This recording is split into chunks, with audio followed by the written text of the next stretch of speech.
The river table gets its name because it has two live edges in the middle with unique contours that you fill with epoxy, so it looks like the river. This is the Claro Walnut that we're going to be working with. The second I saw this slab, I thought this is going to be the perfect piece for this river table.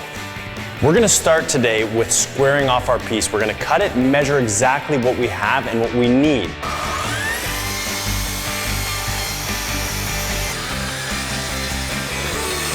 Wow.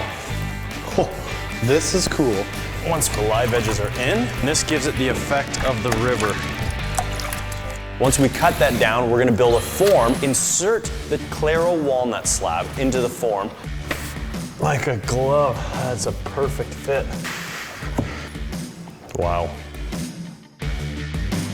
1, 2.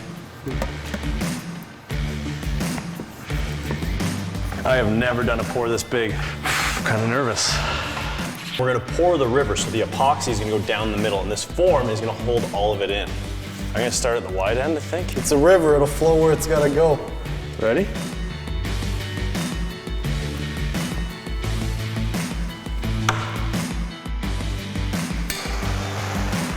So there's a lot of air in the epoxy from mixing it, and the torch helps get rid of those. This is gonna look incredible. I'm so excited, I've never built a table like this. So because the epoxy takes a long time to dry, I didn't get to sand it. But once I sand that, it's gonna be polished, it's gonna be beautiful.